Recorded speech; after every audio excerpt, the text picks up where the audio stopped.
What did someone say to you that instantly made you realize their life was in danger?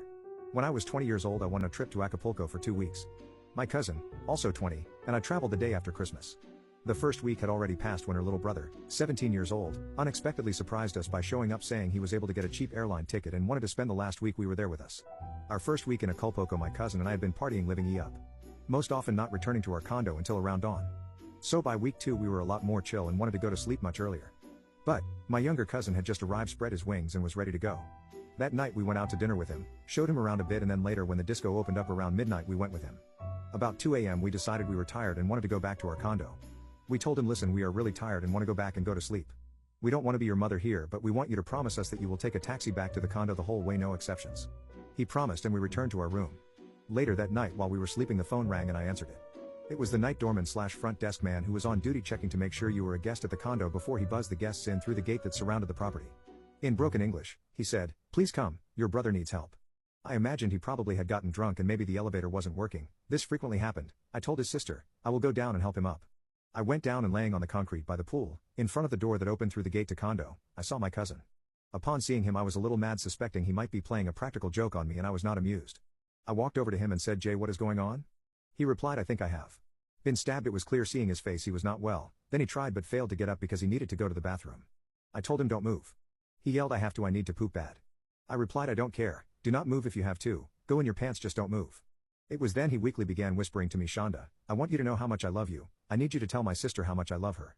Growing up with you guys and our memories together mean everything to me. Tears glistened in his eyes. At that moment I knew his life was in extreme jeopardy. Turns out my cousin had taken a taxi, but he had also seen that his sister and I always negotiated our price before we got in and would not go above certain amounts for a taxi. The driver agreed to a certain amount and my cousin got in and was heading back to the condo. Our condo was a block off the main drag on a side street with lots of big trees. When the driver got to the point where our street began, he told my cousin it would cost more. My cousin said, no way, you agreed to a certain price. But the driver retorted to bad, money or get out. My cousin, inebriated, got out and walked the rest of the way.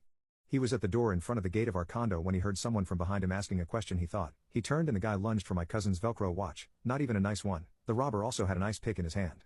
The robber began struggling with my cousin, who was yelling. All of this, thankfully, was taking place in front of the door in the gate to our condo. The condo employee who was on duty saw what was happening in a mirror over the gate he used to see who was coming and going and who too led into the condo. The doorman went to help my cousin. As he opened the door, the robber thrust the ice pick into my cousin's chest. The doorman began dragging my cousin inside and pushing the attacker off as the attacker tried again to stab with the ice pick whomever he could. After assessing my cousin was most likely stabbed, I went to ask the doorman, who was about 15 feet away from me in a glass-walled office, who he was calling, as he was on the phone. He told me the police. I said, forget the police, call an ambulance. A doctor arrived in an old VW bug. He came in and checked my cousin's pulse, immediately asserting, we have to go right now, there is no time to lose.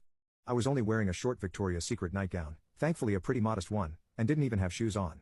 I said I need to get clothes on and the doctor replied, he doesn't have time for you to get clothes on, must go right now. My cousin's sister had come down by now. She also was without shoes and in a short Victoria's Secret nightgown. We piled into the doctor's VW and he raced at top speed like a bat out of hell to the hospital. On the way, he told us that my cousin's pulse was weak and thready, he had to have medical attention immediately. By then we also had seen the small puncture wound to his chest. Arriving at the hospital, the doctor quickly carried my cousin inside and left us to find our way to the waiting room. We were there for a while and some Canadian girls came in. They had brought their friend in because they thought someone had drugged her drink. We began talking with them, sharing our experience too. After a while longer, a man walked in that we had never seen before, and he walked right over to where we were with the Canadian girls and asked, what's going on? He asked us in such a familiar way that we thought he must know the Canadian girls, and so we told him what was going on and they did too. He then just walked away deeper into the hospital. It was then we realized none of us knew who this man was. The Canadian girls had also mistakenly thought we knew him by the way he acted. After what seemed like a long time, he came back and reporting to us he had checked in on my cousin and spoke to the doctors, announcing, it looks like you are going to be here a while. I will go and get you food, what would you like? Then he left. He later returned with food and drinks and one of the Canadian girls asked him to get her cigarettes, so he left again. While he was gone the second time, the doctors came and got my cousin and me. They took us into a room, showed us chest x-rays and told us that my cousin had indeed been stabbed in the chest, but that we were fortunate because while it had punctured the sac around his heart, it hadn't actually punctured his heart. They said what they had to do was insert a needle into his chest area and drain off the blood that was pooling and forming a clot there. We returned to the waiting room and less than 15 minutes later they called us back again. This time they divulged that they had been wrong. Not only had the sac around his heart been punctured, his heart indeed also been punctured, and they must do emergency open heart surgery immediately. The doctors were worried about doing it though because he was 17 years old and his parents were not there. But articulated the surgery was urgently needed, so they were going to go ahead anyway. However, they informed us this is a private hospital and we cannot start until you have paid for this surgery ahead of time. We were astonished, thinking, what?